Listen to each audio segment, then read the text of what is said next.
toko fahafolo azafady ny andiny voalohany ka hatramin'ny andiny faharaiky ambiny folo. Zaona toko fahafolo ny andiny voalohany ka hatramin'ny andiny faharaiky ambiny folo. Zao fivavy teny amin'ny anaran'i Jesosy. Lazaiko aminareo marina dia marina tokoa fa izay tsy miditra amin'ny vavahady fa amin'ny valan'ondry fa mananika ny fefy dia mpangalatra sy zolahy. Izay miditra amin'ny vavahady no mpiandry ny ondry, ary izy no voan'ny mpiandry vavahady. Ary ny ondry mihaino ny feony, ary izay ondriny tokoa dia antsoiny amin'ny anarany avy ka entiny mivoaka. Ary efa mamoaka ireo rehetra ireo izy dia mialoha azy, ary ny ondry no manaraka azy satria mahalala ny feony ireo.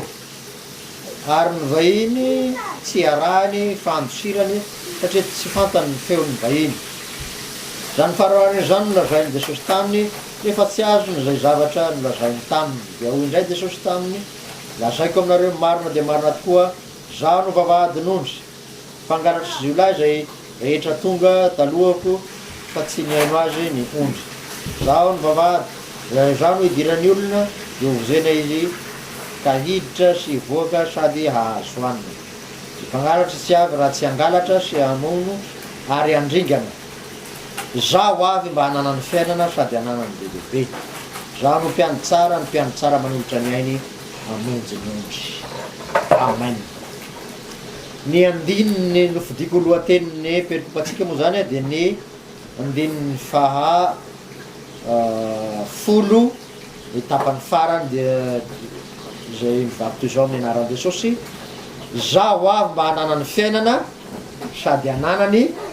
be dia be. Zaho avy mba hanana ny fiainana sady hanana ny be dia be. Sady cellule de prière moa izy tia no fankalazana anniversaire. Ka io antony anankiroa io zany no nividianana an'ilay andininy hoe zaho avy mba hanana ny fiainana sady hanana ny be dia be. Nijereko amin'ny teny frantsay hoa io hoe fiainana be dia be io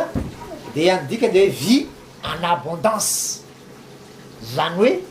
raha nijereko ny dikany dia ny hoe fiainana feno tonga lafatra ary mihoatra azy. Raha fitinina amin'ny fomba tsotra dia ny hoe ny fiainanao na ara-tena na ara-tsaina na ara-panahy dia feno ny anomezan'ny tompo izany. Ary ny tena fahatanterahany dia ny fiainana mandrakizay. Araka volazantsika teo hoe ny filazantsarany Jaona ity ny mpandinika ny bokin'ny Jaona dia mahita fa ny filazantsarany Jaona dia azo omena anarana hoe filazantsarany fiainana. Ary tandrifindrindra ny perikopany fidisika eto hoe zaho avy mba hanana ny fiainana sady hanana ny be dia be. Nahoana no lazaina hoe filazantsarany fiainana filazantsarany Jaona? Araka ny efa nazavatsika teo aloha dia ny hoe manomboka hatrany amin'ny toko voalohany ka hatramin'ny toko farany dia miverina foana ny teny hoe fiainana, fiainana, fiainana ao anatin'ny filazantsarany Jaona ity. Raha ny toko voalohany dia ilazany Jaona hoe ny teniny dia tonga nofoka nonona tamintsika ary ny teny no misiam-piainana. Zay voalazany toko voalohany. Toko fahatelo raha tsy jerentsika ny toko faharoa izay lazana ny toko fahatelo ny andininy faina ambin'ny folo hoe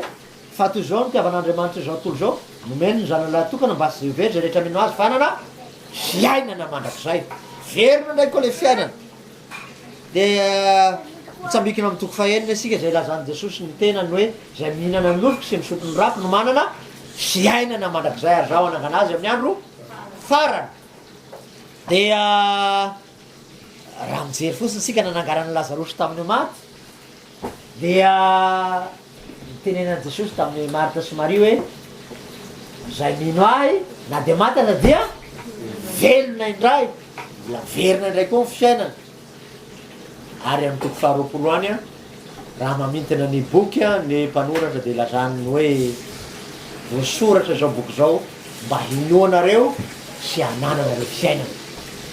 Ary zany indrindra ny mahatonga antsika sy misalasala manaiky ny hevitry ny mpandinika hoe ty filazantsarany Jaona ity na ny epistily na ny apôstôly Jaona mihitsy aza dia lazany hoe apôstôly ny fiainana. Zany no lazany mpandinika azy. Tsy vitan'ny filazantsarany fiainana le bokiny fa Paoly misy natao hoe apôstôly ny fiainana. Misy paralelina amin'io zay tsy anjara asika fa resahiko ihany hoe filazantsara ny fitiavana koa ny lazana an'ity filazantsara an'izao ty satria dia miverina foana lay fitiavana toko fahatelo fitiavana toko fahatelo ambin'ny folo andiny efatra amby telopolo dimy amby telopolo dia didy vaovao ny fekonareo mba ifankatiavanareo etsetraetsetra ka sady filazantsara ny fiainana no filazantsara ny fitiavana filazantsara ny jaona miveratra moa io amin'ny epistiliny jaona voalohany sy ny jaona fa roa zay lazana ny tena hoe isehoany maha apôstôly ny fitiavana ny apôstôly jaona fa zay anjarasika eto zany de re ny maha fiainana ity filazantsara ny jaona ity verina amin'ny lohateniny perikopam-janasika zany sika de ny hoe hoy Jesosy zaho avy mba hananany fiainana ary ananany be dia be no zany ho anareo ankalazana ny vaninany nahaterana androany a ny cadeau omeny Jesosy anareo de zao vie en abondance fiainana be dia be io zany no cadeau zay tonga marobe zao de tsy de manana fanomezana firy a fa zay fanomezana omena anareo zay omeny Jesosy anareo koa de zao no hoe avy izy hanome anareo fiainana be dia be vie en abondance dia nijery andinitsoratra masina manazava an'le hoe aiza daholo a no misy perikopa zay milaza ity vie en abondance ty na fiainana be dia be na fanomezana be dia be araky nyvoalaza teo le fanomezana be dia be amin'ny fiainana de hoe mahakasika ny fiainanao zany a na ara-tena na ara-tsaina na ara-panahy nomeny tomponao de en abondance avokoa izy rehetrarehetra amin'ny fahafenoana ary ao an-danitra ny fahafenoana zany dia mitoboka isika amin'ny salamo fahatelo amby roapolo salamo fahatelo amby roapolo ny andiny fahadimy ilazany an'io fanomezana be dia be io sy en abondance io de hoe nikapohakako feno da feno io milazany David azy nikapohako feno dia feno jereko io amin'ny version française de hoe ma coupe déborde zany hoe nilainao ny fiainanao raha miaraka amin'ny Jesosy ianao dia feno mandrakariva nilainao ary zany mbola mahavelonaignanao androany satria nataony Jesosy ampy nilainao isan'andro ny zavatra omeny tompo anao mety tsy te hanakarena be anao mety te azo vola be anao mety fa saingy zao a ny fahasoavan'Andriamanitra mameno zay manga fiainana na de averinao mety tsy ampiampy ny volanao mety tsy ampiampy mety misy zavatra takinao mihoatra kanefa zao tsy misy tsy ampy eo amin'ny Jesosy fa ataony feno mandrakariva nilainao andavanandro na dia atao hoe mbola maro aza zavatra ilainao dia eo andiny fahatelo amby roapolo amin'ny salamo zany hitako hoe macoupe déborde nikapokanao zany tena omen'Andriamanitra izay ilainao a na sakafo zany na zavatra ilainao andavanandro na fahasalamana koa azy dia ny salamo faharaiky amby sivifolo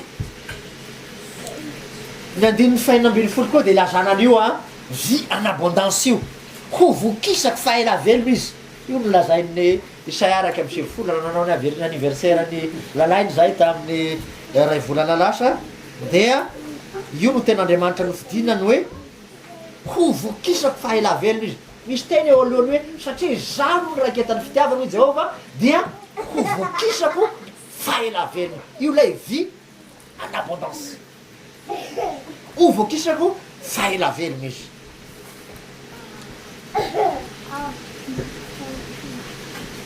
dia maranasika azy le vie en abondance de ny salamo fahatelo amby zato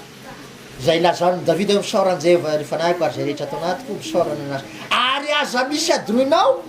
ny fitahiany rehetra zay mahavoky soa ny vavanao etsetra fio lay vie en abondance zay omen'Andriamanitra ny mpanompony a ka raha apetraka ny fanontaniana hoe nahoana ianao no mahatratra ny anniversaire anao androany ho anareo zay manana zany etsigety taona nahaterana zany de zao nomen'Andriamanitra vie en abondance fianao tena saina fanahy ary anomezany anao ny ilaina rehetra sy tongatonga ho azy nefa zany vie en abondance zany fa tena lafo vidy nazahoanao an'izany raha velon'aina na de tsy manana anniversaire androany azy anao hoe nahoana ianao no velona valy le vie en abondance no mainy tompo nahoana tsy vitavita ho azy zany zaho ny mpiango tsara manolotra ny ainy ny fahafatesany Jesosy teo ambony azo fizariana zany no anananao vie en abondance ny fisanganany tamin'ny maty eo no andraisanao eo no source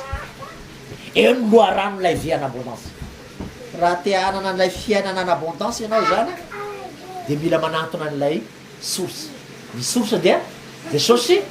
sangana amin'ny maty zay resaka amin'ny teniny zay resaka nasana amin'ny lalan'ny sakramenta azany nahatonga Jesosy nilaza tamin'ilay vehivavy nantsaka rano hoe zay misotro n'ity rano ty dia mbola ngetaheta ihany fa zay misotro ny rano zay omeko azy de isy loharano velona boriboika ao anatiny de mitenin'Andriamanitra zany ao moa nyvozanao n'lay source ao le loharano de ao amin'ny rano Jesosy koa lay loharano izay lazany iratsika haitsika tsara hoe mivoaka ao Golgota lay reny rano soa iantsony ny mpalota mba ho ao avokoa ka zay mihinana sy misotro zany hoy nijaona toko fahinana osika teo no manana fiainana manak'izay ary zaho manangana azy amin'ny any fara no zany lafo vide lay vie en abondance fa ny tenany Jesosy misy no maty mba hananantsika n'zany vie en abondance zany misy condition nefa apetraky ny tompo am'ty jaona toko fahafolo ty mba hananana an'zany vie en abondance zany ny voalohany de zao ny ondriko miaino ny feoko io aloha raha tsy miaino ny feon'ny tompo ianao raha sy maniray ny ten'Andriamanitra ianao fa ny teo ny tompo mandehana any varatra araky ny baiboly ianao mandeha ary atsimo de miala an'lay loharano mankany amin'ny source ianao ny tenin'Andriamanitra no mitarika anao am'lay destination misy lay source inépuisable misy le source tsy ritra mandrak'izay fenao angamba no mety lalakafany andehananao de sy tody am'lay source ianao zay zany condition voalohany critère voalohany hoe ny ondriko miaino feo raha te hanana fiainana ary ianao de raisy lay teny fiainana lay teny velona zany lazainy Jesosy amin'ny Matthieu toko fahaefatra ny fahaefatra hoe tsy ny mofo ihany ny veloman'ny olona fa ny teny rehetra mivoaka ny vavan'Andriamanitra io no mahavelona anao io no misy vie en abondance faharoa ny ondriko manaraka io condition faharoa ahoana zany ondriko manaraka azy zany eo aloha Jesosy de mipany Jesosy no arahinao fa tsy Jesosy mandeha aloha ianao mivily lalaka hafa ary manaraka ny pany Jesosy ianao ary zany mahatonga aniratsika hoe Jesosy kapitenay inona dikany hoe Jesosy kapitenay nahoana na tsy natao général Jesosy fa natao kapiteny ny général ary amin'ny brownerisme am'izao moa ordinateur tandreo fa misy point ary isika samy mijery film dolidoly tandreo fa misy olona akaiky anao fa ny kapitaine mirosaka amin'ny champ de bataille asa azonareo ary zay mahakapiteny ary ny kapiteny tsy ary afara izy ny commande fa ary aloha izy mitarika de io ny mahasarobidy an'lay Jesosy kapitenay dia miantefany aminy aloha mibana de ao nao miafinao ary zany toa de tena maty tam'zany Jesosy teo ambony azo fizariana zay fahafatesana tokony miantra taminao dia miantra tala amin'ilay kapiteny mpitarika ady fa na kosa épargner ny vinao ny fiainanao ka nomenenao lay fiainana be deabe no zany tsy resaky condition marobe sika aza miala ny valy condition fahatelo misy olona mananiky mifefy aho de satana zay misy andininy ilazany soratra masina zay hoe mpangalatra izy mpamono olona izy teny jereko amin'ny teny français hoe amin'ny andininy fahafolo io égorgé zay ataony satana io azoreo sara ngamba zany égorgé zany ty andafitsika amin'ny teny français tena amono misy io nataony zareo am'zao fotoana zao vono izy zay ny asany devoly amono dérober hanala zay tsara ao aminao indrindra détruire fa zao kosa zay mampiandry tsara an Jesosy miaro anao miandry anao mba tsy ho égorger tsy ho dérober ary tsy ho détruire asa azonareo lay fiainana zany sy vitany manolotra anao fiainana izy fa miaro anao koa izy mba sy ho égorgé ho vonoiny devoly ho piteny ka hanana ny fahafatesana noho izany a dia ndramitsika ny tenin'ny mpanao salamo hoe de hitoetra ao an-tranon'i Jehovah lava hoy Davidy. Salamo fahatelo amby roapolo ny andininy farany. Eny tokoa hoy Davida, fahasoavana sy famindram-po no anaraka ahy amin'ny andro rehetra iainako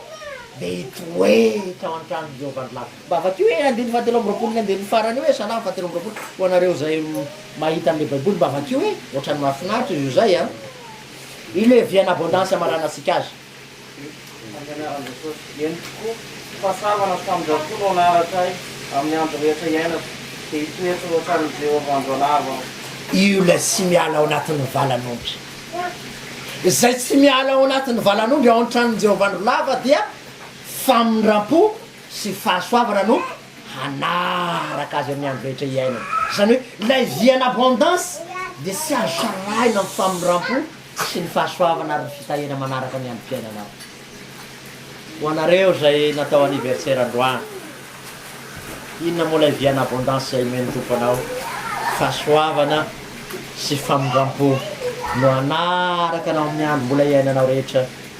Ary tsy hoanery zareo rery any kosa aloha hoe na de mba tsy nanao anniversaire zay mba tianay koa zany Jesosy zany manomenay vie en abondance ka ho antsika rehetra koa zany ny cadeau meny tompo antsika rehetra androany de zao famindram-po sy fahasoavana no anaraka anao amin'ny androm-piainanao rehetra ka omeny Jesosy tombonandro ianao a. Ka na dia hanota tsy mendrika aza de zao ihany aza miala amin'ny Jesosy fa niondriko mihaino ny feoko, mihaino ny tenin'i Jesosy ianao fa zany tadiavin'ny tompo aminao. Manarano dian'i Jesosy ianao fa izy ny kapiteninao ka na de misy tafondro aza miboaka eo aloha eo Jesosy ny andefany zany tafondro zany izy maty amin'ny toeranao fiainao kosa velona épargné ny fiainanao ary tsy zany ihany aza miala mivaly de Jesosy Kristy sy ny fiangonana aza miala ao ianao fa raha mitoetra ao an-tranon'i Jehovah andro lava ianao inona no meny tompo anao? Fahasoavana sy famindram-po no anaraka anao amin'ny andro rehetra iainanao. Ka isaky mitsingerina ny anniversaire anao sarovy ty vie en abondance ty, vie en abondance no meny tompo anao ary tsy ho anao ihany fa ho an'ny taranaky ny taranakao. De hoy ny tenin'ny tompo, za mamindra fo amin'ny taranaka arivo mandimby dia amizay ty ahy sy mitandrina ny bidy. Raha sary cadeau anareo manano anniversaire androany vie en abondance. Vonahitra ny aman'Andriamanitra raisy zanaka ary fanahy masina zay fahazatra amin'ny taloha indrindra ka mandrak'izay vavaka sika. Sokanao za Jesosy fa maty noho ny fitiavana anay ianao ary ny fahafatesanao teo ambony fijaliana no manome anay zany vie en abondance zany fiainana tsy levitra mandrak'izay ao an-danitra ny fahafenoany zany Jesosy eo. De misaotra noho ny cadeau omenao anay tsy ho an'ny zareo manao anniversaire ihany fa ho anay rehetra. Ny anaran'i Jesosy tompo. Amen.